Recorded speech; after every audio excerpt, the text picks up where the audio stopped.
800 साल पहले जिनके बिठाए हुए ऊंटों को जो लोग उठा नहीं सके, आज वही लोग दरगाह को उखाड़ने की बात कर रहे हैं। दोस्तों, जैसा कि आप सभी जानते हैं कि हजरत ख्वाजा गरीब नवाज रहमतुल्लाह अलैह की दरगाह अजमेर शरीफ में पिछले 800 सालों से मौजूद है। आप अल्लाह के एक ऐसे वली हैं जिनकी मज़ार पर धर्म और मजहब का बंधन नहीं है, यानी कि आपकी दरगाह पर हाजिरी देने के लिए सिर्फ मुस्लिम ही नहीं बल्कि हिंदुओं से लेकर हर धर्म और मजहब के लोग भी हाजिरी देने आते हैं और अपनी मुरादें पूरी करते हैं। और यही नहीं, अब तक हमारे देश भारत में जितने भी प्रधानमंत्री बने हैं, चाहे वो पंडित जवाहरलाल नेहरू हों या नरेंद्र मोदी, सभी ने ख्वाजा गरीब नवाज की दरगाह पर चादर चढ़ाई है और अपनी मुरादें मांगी हैं। इसका मतलब ये है कि हजरत ख्वाजा गरीब नवाज की वजह से हिंदू मुस्लिम सभी की परेशानियों को अल्लाह तबारक व ताला दूर करते हैं। यही वजह है कि आज आपकी मज़ार शरीफ पर मुस्लिमों से ज्यादा हिंदुओं की आस्था है। इसलिए वे अपना दुख दर्द लेकर आपकी बारगाह में आते हैं और आपकी वजह से अल्लाह पाक पलक झपकते ही उनकी परेशानियां दूर कर देते हैं। लेकिन आज कुछ नफरती लोग अजमेर दरगाह को लेकर ऐसी बातें फैला रहे हैं कि इस जगह पर पहले एक प्राचीन मंदिर था। उनका दावा है कि अजमेर दरगाह की जगह पर पहले महादेव का मंदिर था, यानी कि अजमेर दरगाह किसी मंदिर को तोड़कर बनाया गया था। और दोस्तों, अब तो इस बात का सिर्फ दावा ही नहीं किया जा रहा है, अब तो यह मामला कोर्ट तक पहुंच गया है, जहां एक याचिका दायर कर कहा गया है कि दरगाह की जमीन पर पहले भगवान का मंदिर था और कहा गया है कि जिस जगह पर आज मजार है वहां एक शिवलिंग स्थापित था और जिस जगह पर मजार मौजूद है वहां की जगह भगवान का गर्भगृह था। इसलिए अजमेर दरगाह की जांच करवाई जाए और इस अतिक्रमण को हटाया जाए। याचिका में मांग की गई है कि इस जमीन की खुदाई की जाए और असली तथ्यों को उजागर किया जाए।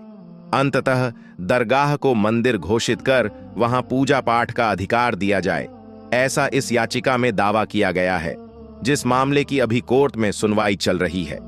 दोस्तों, आज हम आपको एक हिंदू शख्स से जुड़ा एक ऐसा सच्चा वाकया बताने वाले हैं जो एक बार धोखे से हजरत ख्वाजा गरीब नवाज का कत्ल करने के लिए आपकी बारगाह पहुंच गया और आप पर हमला करने लगा। लेकिन फिर हजरत ख्वाजा गरीब ने उस शख्स के साथ जो कुछ किया, उसे सुनकर आपके रोंगटे खड़े हो जाएंगे। इसलिए ये वीडियो आप सभी के लिए बहुत खास है। आप हिंदू हो या मुसलमान, आप इस वीडियो को आखिर तक जरूर देखें। और सबसे पहले, अगर आप भी ख्वाजा गरीब नवाज से मोहब्बत करते हैं तो इस वीडियो को दिल से एक लाइक जरूर कर दें, ताकि भारत सरकार को यह पता चल जाए कि दुनिया भर में ख्वाजा गरीब नवाज के चाहने वालों की तादाद कितनी है। दोस्तों, सीरते ख्वाजा किताब में ये वाक्य दर्ज है। बयान किया जाता है, एक बार एक हिंदू शख्स धोखे से हजरत ख्वाजा गरीब नवाज का कत्ल करने की नीयत से उनकी बारगाह में पहुंच गया और जाकर कहने लगा, हुजूर, मैं आपकी खिदमत में बहुत दूर से आया हूं। मैं बहुत दिन से आपके कदम बोसी करने का मुंतजिर था, यानी कि ख्वाहिशमंद था। अल्लाह का शुक्र है कि आज मुझे ये अजीम सादत हासिल हुई है। अब दोस्तों, आप यहां पर हजरत ख्वाजा गरीब नवाज की करामत देखिए। जैसे ही वो शख्स आपकी बारगाह में आया, उसे देखते ही आप उसके बारे में सब कुछ जान गए, यानी कि आप पहले ही समझ चुके थे कि वो शख्स किस इरादे से आपके पास में आया है। इसलिए हजरत ख्वाजा गरीब नवाज उस शख्स की बातों को सुनकर कहने लगे, ऐ शख्स, तुम जिस नीयत से और जिस मकसद के साथ मेरे पास आए हो, तुम अपना वो काम करो। यह सुनकर वह शख्स डर से कांपने लगा, उस पर लर्जा तारी हो गया और वो अचानक जमीन पर गिर गया।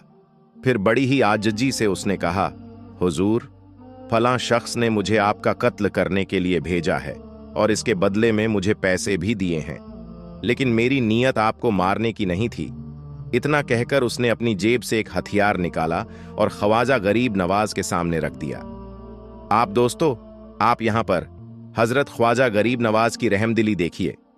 आपने अपनी रहमत का इजहार करते हुए कहा, ऐ शख्स, किसी का नाम मत लो और न ही उसका भेद खोलो।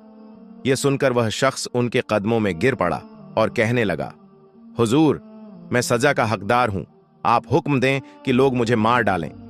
इस पर हजरत ख्वाजा गरीब नवाज ने फरमाया, ऐ बंदाए खुदा, हमारा उसूल यह है कि अगर कोई हमारे साथ बुराई से भी पेश आता है तो हम उसके साथ भलाई से पेश आते हैं, और तुमने तो अपनी तरफ से कोई बुराई भी नहीं की है। यह सुनते ही वह शख्स फौरन कहने लगा, हुजूर, अब आप मुझे भी कलमा पढ़ा दीजिए और मुझे मुसलमान बना लीजिए। कहते हैं कि इसके बाद हजरत ख्वाजा गरीब नवाज ने उसे अपने कदमों से उठाया और कलमा पढ़ाया, और इस तरह वह शख्स वहीं पर मुसलमान बन गया। इसके बाद ख्वाजा गरीब नवाज ने उसके लिए दुआ भी की। कहा जाता है कि ख्वाजा गरीब नवाज की दुआ की बरकत से उसका दिल पाक हो गया और वह हमेशा के लिए उनका मुरीद बन गया। इसके बाद उसने अपनी जिंदगी में 45 हज किए और आखिर में मक्का शरीफ में ही उसका इंतकाल हुआ। सुभान अल्लाह। दोस्तों, यह है हजरत ख्वाजा गरीब नवाज की करामत। अगर कोई उनके पास बुरे इरादे से भी आता था तो वह उसे भी मालामाल कर देते थे। इसी तरह एक बार बादशाह औरंगजेब भी ख्वाजा गरीब नवाज की दरगाह को तोड़ने के इरादे से अजमेर शरीफ पहुंचे, लेकिन वहां जाने के बाद जो कुछ उनके साथ हुआ उसे सुनकर आपके रोंगटे खड़े हो जाएंगे। तो दोस्तों, इस वीडियो को बिना स्किप किए आखिर तक जरूर देखते रहें। एक बार बादशाह औरंगजेब ने अपने सलाहकार से कहा, आप कहते हैं कि ख्वाजा गरीब नवाज अल्लाह के एक बहुत बड़े वली हैं, लेकिन मैं तभी मानूंगा जब उनके मज़ार पर जाकर सलाम पेश करूंगा और मज़ार से मेरे सलाम का जवाब मिलेगा। अगर ऐसा हुआ तो मैं मानूंगा कि वे वाकई अल्लाह के वली हैं, लेकिन अगर मुझे सलाम का जवाब नहीं मिला तो मैं अजमेर दरगाह को तुड़वा दूंगा। इतना कहकर औरंगजेब अपने कुछ सिपाहियों के साथ अजमेर शरीफ पहुंचे और ख्वाजा गरीब नवाज के मज़ार पर हाजिरी देने गए। वहां उन्होंने देखा कि मज़ार के पास एक अंधा आदमी बैठा हुआ जोर जोर से रो रहा है। इसे देखकर औरंगजेब ने उससे पूछा, तुम क्यों रो रहे हो और इस मज़ार के पास क्यों बैठे हो? यह सुनकर अंधे शख्स ने कहा, हुजूर, मैं एक अंधा इंसान हूं। मैं यहां कई दिनों से दुआ कर रहा हूं कि ख्वाजा गरीब नवाज के वसीले से अल्लाह मुझे मेरी आंखों की रोशनी लौटाए, लेकिन अभी तक मुझे इसका कोई भी फायदा नहीं हुआ है, यानी मेरी आज तक कोई भी दुआ कबूल नहीं हुई है। यह सुनकर औरंगजेब ने कहा, अब मैं इस मज़ार पर सलाम पेश करने जा रहा हूं। अगर मेरे लौट कर आने तक तुम्हारी आंखों की रोशनी नहीं लौटी तो मैं तलवार से तुम्हारी गर्दन उड़ा दूंगा। यह सुनते ही अंधा शख्स और भी ज्यादा घबरा गया। वह सोचने लगा, अब तक तो मैं सिर्फ अंधा था, लेकिन अब तो मेरी जान पर भी बनाई है। इस डर से वह फूट फूट कर रोने लगा और ख्वाजा गरीब नवाज की बारगाह में गिड़गिड़ाने लगा। इधर औरंगजेब मज़ार पर पहुंचे और सलाम पेश किया, लेकिन मज़ार से सलाम का कोई जवाब नहीं आया। इस तरह बादशाह औरंगजेब ने 3 बार सलाम पेश किया, लेकिन इस बार भी कोई जवाब नहीं आया। लेकिन जब उन्होंने चौथी बार कहा, अस्सलामु अलैकुम व रहमतुल्लाहि व बरकातहू कहा, तो मज़ार शरीफ से आवाज आई, वालैकुम अस्सलाम व रहमतुल्लाहि व बरकातहू। इसके बाद मज़ार शरीफ के अंदर से आवाज आई, ए औरंगजेब, आगे कभी ऐसी जिद मत करना। तुम्हारी जिद की वजह से मैं उस अंधे शख्स के लिए आंखों की रोशनी लाने के लिए अल्लाह की बारगाह में गया था। इसी वजह से तुम्हारे सलाम का जवाब देने में देर हो गई। जैसे ही औरंगजेब ने मज़ार से यह आवाज सुनी और हजरत ख्वाजा गरीब नवाज की करामत देखी, उसने दरगाह को तोड़ने का इरादा फौरन बदल दिया। वह मज़ार शरीफ के सामने घुटनों के बल बैठ गया और माफी मांगने लगा। दोस्तों, यह है हजरत ख्वाजा गरीब नवाज रहमतुल्लाहि अलैह की करामत। लेकिन आज के समय में कुछ लोग बिना सोचे समझे इस महान वली की शान में गुस्ताखी कर रहे हैं और उनकी मज़ार शरीफ पर सवाल उठा रहे हैं। इसके अलावा एक और वाकया है, जब बादशाह अकबर की शादी के कई सालों बाद भी उसे कोई बेटा नहीं हुआ, तब उसने ख्वाजा गरीब नवाज की बारगाह में मन्नत मांगी कि अगर उसे बेटा पैदा हुआ तो वह आगरा से पैदल अजमेर आएगा। हजरत ख्वाजा गरीब नवाज की करामत से 1 साल के अंदर ही बादशाह अकबर को बेटा पैदा हुआ। इसके बाद अकबर ने आगरा से पैदल चलकर अजमेर शरीफ पहुंचकर मन्नत पूरी की और गरीबों के लिए एक बड़ी देग रखवाई। सन 100 हिजरी में दरगाह का मुख्य द्वार सुल्तान मांडू ने बनवाया था और दरगाह के गुंबद पर लगा कलश रामपुर के नवाबों की देन है। अजमेर दरगाह में मौजूद बुलंद दरवाजा सुल्तान महमूद गजनवी ने बनवाया, जो दरगाह की सबसे ऊंची इमारत है। दरगाह में मौजूद बड़ी देग अकबर ने चित्तौड़गढ़ फतह के बाद बनवाई, जबकि छोटी देग जहांगीर ने 1009 हिजरी में बनवाई। शाहजहानी मस्जिद भी बादशाह शाहजहां ने बनवाई। दोस्तों, इन सभी बातों से यह साफ होता है कि अजमेर दरगाह को किसी एक ने नहीं बल्कि अलग अलग समय पर अलग अलग लोगों ने मिलकर बनाया। यहाँ हिंदू और मुसलमान दोनों ने योगदान दिया है। इससे यह भी साफ हो जाता है कि अजमेर दरगाह किसी मंदिर को तोड़कर नहीं बनाई गई।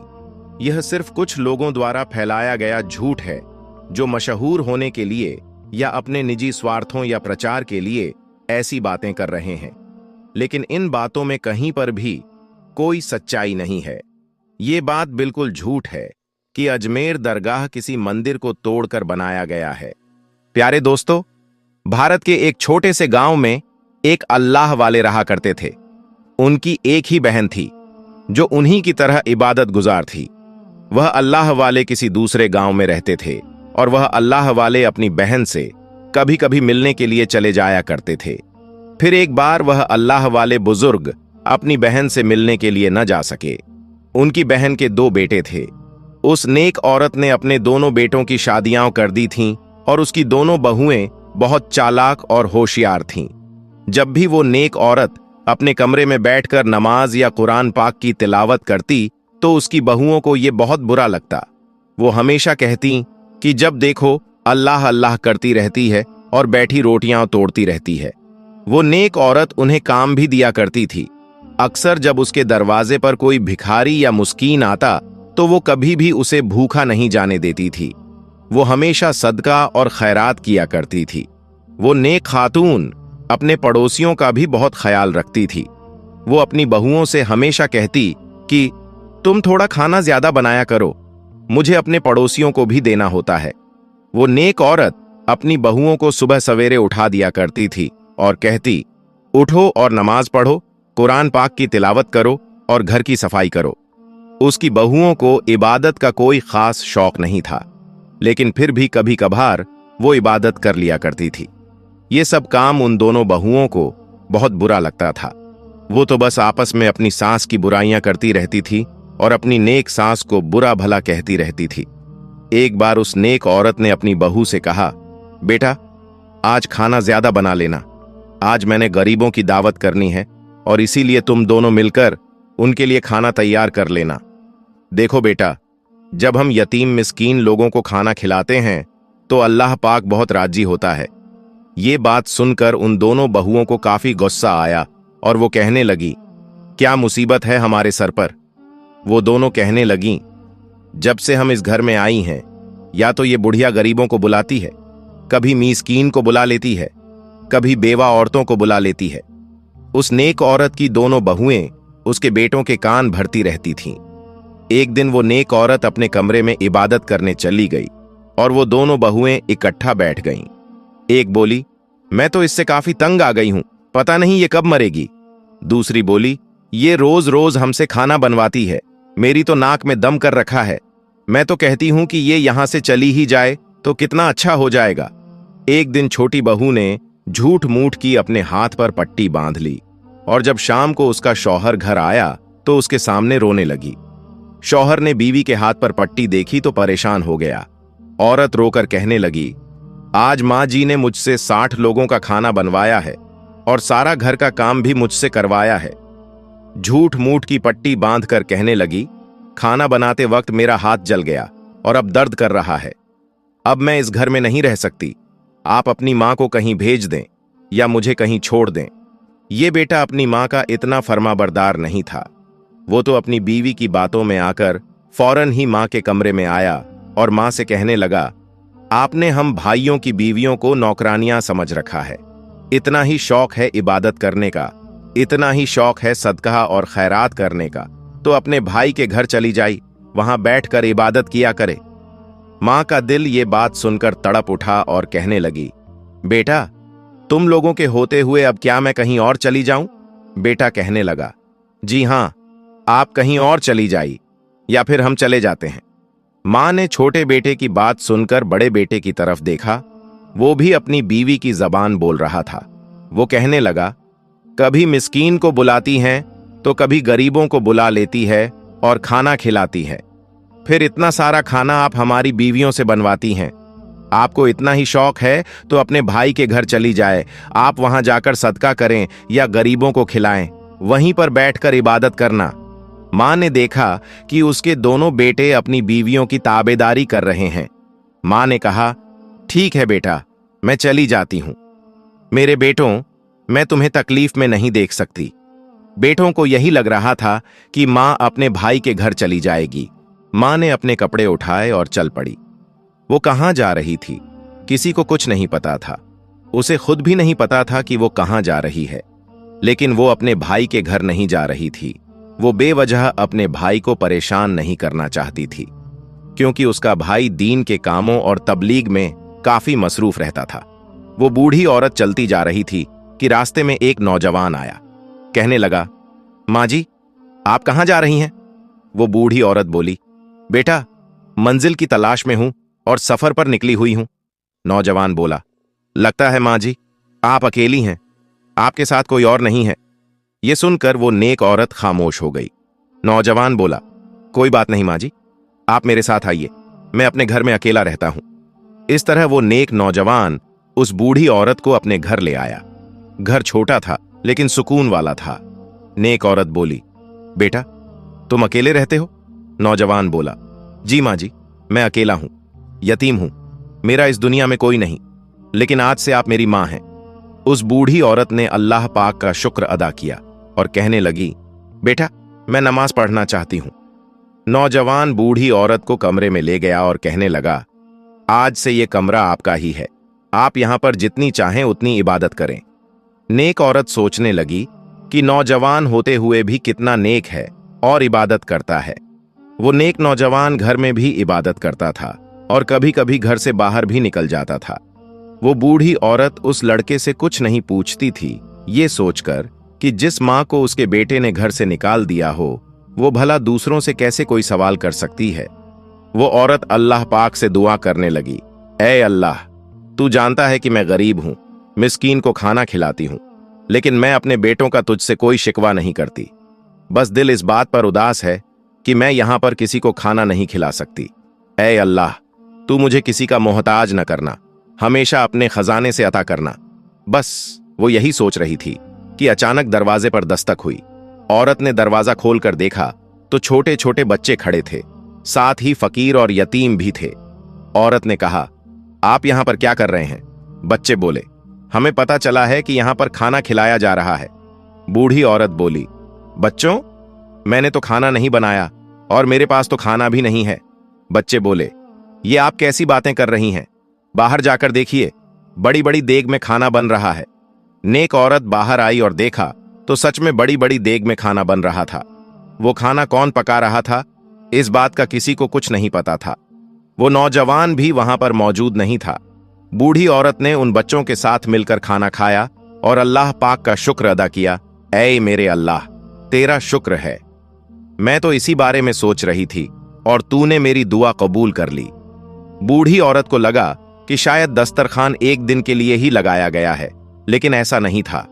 जब भी वो फज्र की नमाज पढ़कर उठती तो दस्तरखान लगा होता था। बड़ी बड़ी देग में खाना बन रहा होता था। बच्चे, बूढ़े, औरतें, यतीम, मिस्कीन सब खाना खा रहे होते थे। जब खाना बन रहा होता था तो वो नौजवान वहां पर मौजूद नहीं होता था। बस कुछ राज ऐसे होते हैं जिन्हें खोलना मुनासिब नहीं होता, इसीलिए वो औरत खामोश थी। उसने किसी से भी नहीं पूछा कि खाना कौन बनाता है और कहां से आता है। इस बात का चर्चा हर तरफ हो गया, हर गांव में हो गया और उस गांव में भी हो गया जहां पर इस औरत के दोनों बेटे रहते थे। उसकी बहुएं आपस में बात करने लगीं कि जंगल में एक ऐसा घर है जहां पर हर वक्त खाना बनता रहता है और वहां पर लोग खाना खाते हैं जिनके घरों में खाना नहीं होता, जो गरीब होते हैं, मिस्कीन होते हैं, बच्चे, बूढ़े, औरतें, फकीर सब वहां पर खाना खाते हैं। वो आपस में कहने लगी कि हम भी तो देखकर आते हैं कि कौन इतना अमीर है जो रोज ही दस्तरखान लगाता है। एक दिन वो अपने शौहर से छुपकर उनको बताए बिना वहां से चली गईं। दोनों बहुएं जब पहुंची तो एक छोटा सा घर था और सामने दस्तरखान लगा हुआ था। बड़ी बड़ी देग में खाना बन रहा था। इस घर में कौन मौजूद था, ये दोनों बहुएं नहीं जानती थीं। उन दोनों को भी खाना खाने के लिए बुलाया गया तो उन दोनों औरतों ने अजीब सा मुंह बना लिया और कहने लगीं, ये सदका खैरात वाला खाना हम नहीं खाते। हम कोई यतीम नहीं हैं, हम गरीब थोड़ी हैं। उनको बुलाने वाली कोई बेवा औरत थी। कहने लगी, ऐसा नहीं है, ये खाना काफी शिफा वाला है। इस खाने को जो भी खाता है शिफायाब हो जाता है। उनमें से एक बहू बोली, हम तो इन बातों पर यकीन नहीं रखते। दूसरी बोली, हमने बड़ी मुश्किल से अपनी सास से जान छुड़ाई है। और ये तो बताओ, ये घर किसका है? देखने में तो ये काफी अमीर लोगों का घर नजर आता है। बेवा औरत बोली कि नहीं, यहां पर एक औरत रहती है जो गरीब, मिस्कीन और फकीरों को खाना खिलाती है। जब बहुओं ने यह सुना तो वो डर गईं और कहने लगीं कि कहीं हमारी सास तो नहीं यहां पर, जो यहां भी आकर गरीबों और मिस्कीनों को खाना खिला रही हैं। और वो सोचने लगी कि वो तो अपने भाई के घर चली गई थीं। उन्होंने कहा कि चलो घर के अंदर देखते हैं। वो दोनों घर के अंदर आई और वहां पर एक बुजुर्ग बैठे हुए इबादत कर रहे थे। उनका चेहरा काफी नूरानी था, उनके चेहरे पर काफी नूर था। वो दोनों औरतें बुजुर्ग को देखकर कांप गईं। बुजुर्ग ने पूछा कि आप लोग कौन हैं? वो बोलीं, हम तो बस यहां पर खाना खाने के लिए आए थे। बुजुर्ग ने पूछा, तो क्या खाना खा लिया? तो उन दोनों ने एक जुबान में सफेद झूठ बोल दिया, जी जी खा लिया। बाहर आकर छोटी वाली बहू बोली, मैं तो डर ही गई थी कि कहीं हमारी सास ही ना हो, पर ये तो कोई बुजुर्ग हैं जो इबादत कर रहे हैं। वो एक दूसरे से बात करने लगीं और आपस में उनका मजाक उड़ाने लगीं कि हमारी सास ने हमें इतना तंग कर रखा था कि हमारे दिमाग से उनका ख्याल ही नहीं जाता। अच्छा हुआ कि वो हमें नहीं मिली और हम लोगों ने खाना भी नहीं खाया। पता नहीं कौन सी रात वाला खाना है, किस तरह ये लोग खाना खा लेते हैं। और इसी तरह लगातार अपनी सास की बुराइयां कर रही थीं और सदका खैरात को बुरा भला कह रही थीं। उनमें से एक ने कहा, देखो मुझे क्या हो रहा है। उसके साथ वाली औरत ने देखा तो उसका जिस्म बदल रहा था और इतने में उस औरत का भी जिस्म बदलने लगा। देखते ही देखते दोनों जानवर बन गईं। प्यारे दोस्तों, कहा जाता है कि वो दोनों औरतें कुतिया बन गई थीं। उसी हालत में वो अपने घर पहुंची। उनकी जुबानें भी कुत्ते की तरह हो गई थीं। आगे उनके शौहर डंडा लिए बैठे हुए थे। उनके शौहर आपस में कह रहे थे कि पता नहीं हमारी बीवियां कहां चली गई हैं। इतने में वो दोनों कुतिया बनी हुई औरतें सामने आ गईं। लड़कों ने डंडा मार मार कर उन्हें भगा दिया। वो डरी सहमी हुई किसी दीवार के पास बैठकर छुप गईं। अब वो दोनों औरतें बैठकर रोने लगीं कि हम कुतिया कैसे बन गईं, और अंदर से उनके शौहर की आवाजें आ रही थीं कि न जाने हमारी बीवियां कहां चली गई हैं। ये सुनकर वो दोनों औरतें शौहर के सामने दोबारा आ गईं। उनके शौहर ने फिर से डंडे उठाए और उन्हें मारने लगे। इसीलिए अब वो मजबूर होकर अपने शौहर के सामने भी नहीं आ रही थीं। जब दोनों इंसान से कुतिया बन गईं तो उन्हें एहसास हुआ कि अल्लाह पाक ने इंसान को क्या दर्जा दिया है। और वहां पर वो दोनों भाई बैठे परेशान हो रहे थे कि न जाने हमारी बीवियां कहां चली गई हैं। अपनी मां की तो जरा भी परवाह नहीं थी, लेकिन बीवियों की परवाह कर रहे थे। इसी तरह कई दिन गुजर गए। इसी तरह औरतें कुतिया बनी हुई हालत में घूम रही थीं। भूखी प्यासी दर बदर की ठोकरें खा रही थीं। उन्हें खाने को कहीं कुछ नहीं मिल रहा था, न ही पीने को कुछ मिल रहा था। वो अपने घर भी नहीं जा सकती थी क्योंकि उनके शौहर उन्हें डंडे मार रहे थे।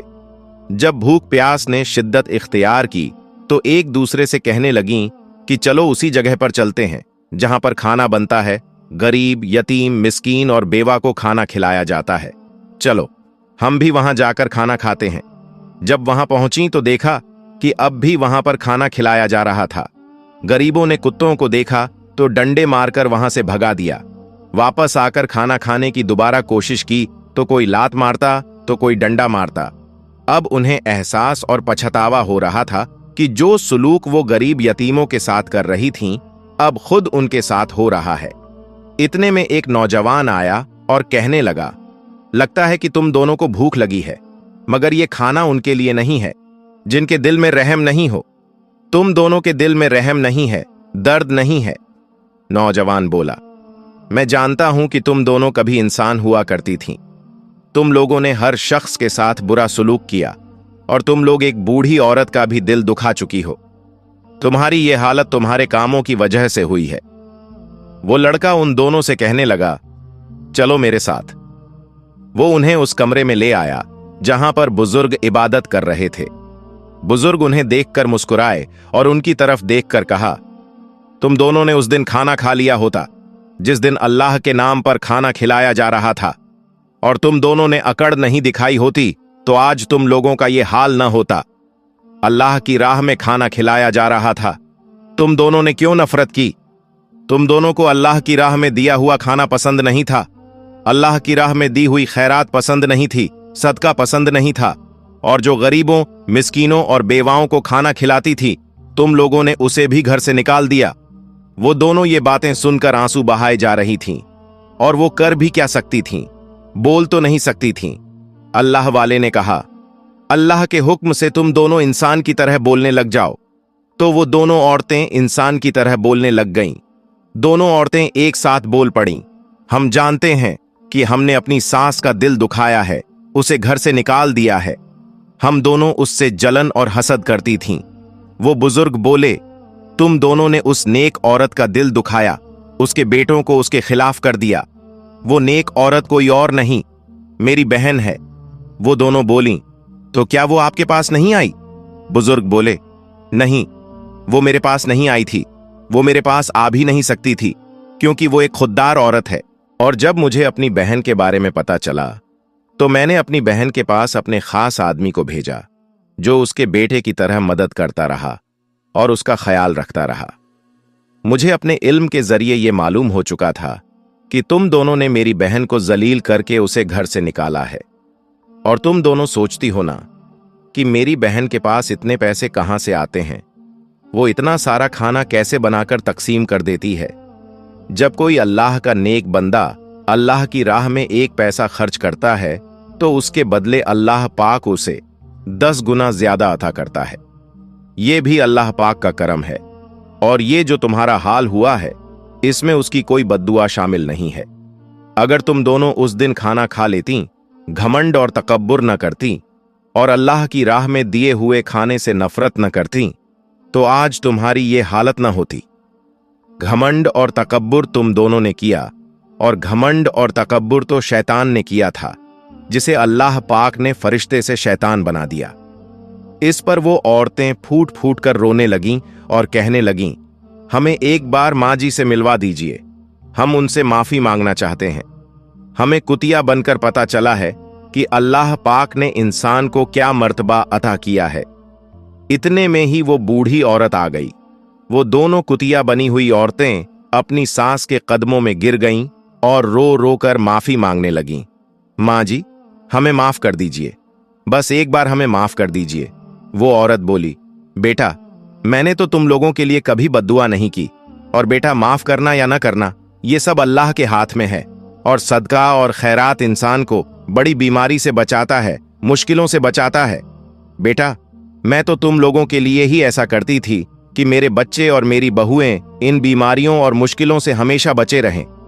वो दोनों औरतें कहने लगीं, माँ जी, बस आप हमें माफ कर दीजिए।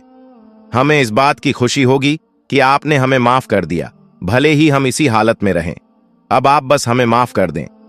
बूढ़ी औरत ने कहा, बेटा, मैंने तुम्हें माफ कर दिया है। वो औरतें वहां से जाने लगीं तो बूढ़ी औरत ने कहा, बेटा रुको, मैं तुम्हें ऐसी हालत में नहीं देख सकती। बूढ़ी औरत ने अपने नेक भाई अल्लाह वाले बुजुर्ग से कहा, भाई, आप इन दोनों के लिए दुआ करें कि अल्लाह पाक इन्हें फिर से इंसान बना दे। तो अल्लाह वाले बोले, नहीं, अभी नहीं, तुम दोनों जाओ और अपने शौहर को यहां पर बुलाकर लाओ। वो दोनों औरतें अपने शौहर के पास चली गईं। पहले तो शौहर डंडा लेकर मारने के लिए भागे, लेकिन जब वो बोल उठीं तो उन्हें पता चला कि ये तो हमारी बीवियां हैं। उन दोनों औरतों ने अपने शौहर को बताया। वो अपने शौहर को लेकर वहां पर आ गईं और बेटे अपनी मां को देखकर काफी शर्मिंदा हो रहे थे। अल्लाह वाले बुजुर्ग ने कहा, तुम दोनों ने अपनी मां के साथ क्या किया? बेटे तो मां का ख्याल रखते हैं, और बुरा तुम दोनों के साथ भी हो सकता था, लेकिन तुम्हारी मां के सदका खैरात ने तुम्हें बचा लिया। वो दोनों बेटे अपनी मां के सामने रोकर माफी मांगने लगे। नेक औरत बोली, बेटा, मैंने तो तुम लोगों को पहले ही माफ कर दिया है। उस औरत ने अपने बेटों और बहुओं को माफ कर दिया और फिर अपने भाई से बोली, अब आप भी इन्हें माफ कर दें और इनके हक में अल्लाह पाक से दुआ करें। बुजुर्ग ने उनके हक में अल्लाह पाक से दुआ की, ऐ अल्लाह, ये दोनों औरतें अपने गुनाहों की वजह से इस हाल में हैं, मगर या अल्लाह, तू तो रहम करने वाला है। बुजुर्ग काफी देर तक दुआ करते रहे। बुजुर्ग की दुआ कबूल हो गई और अल्लाह पाक ने उन्हें कुतिया से इंसान बना दिया। दोनों बहुओं ने अपनी सास का हाथ पकड़ा और कहा, चलिए माँ जी, अपने घर चलें। वो आपका ही घर है, हमसे पहले उस पर आपका हक है। आपने ही इस घर को बसाया है और आप ही हमें यहाँ बेटे से ब्याह कर लाई हैं। और अब हम सब मिलकर पूरे गांव को खाना खिलाएंगे और अल्लाह की राह में खैरात करेंगे। बेशक अल्लाह पाक की राह में दिया हुआ 10 गुना होकर इंसान की तरफ दोबारा लौट कर जरूर आता है, और सदका खैरात इंसान की तरफ आने वाली मुश्किल परेशानियों और आजमाइश को टाल देता है। इसलिए हमेशा सदका और खैरात जरूर दिया करें, क्योंकि सदका और खैरात करने से इंसान बहुत सी बीमारियों, मुसीबतों और आफतों से बच जाता है। और अल्लाह पाक की राह में भी खर्च करने से अल्लाह पाक अपने बंदे के रिज्क में 10 गुना इजाफा करता है। अल्लाह पाक से दुआ है कि अल्लाह पाक हमें भी नेक अमल करने की और गुनाहों से बचने की तौफीक अता फरमाए। आमीन।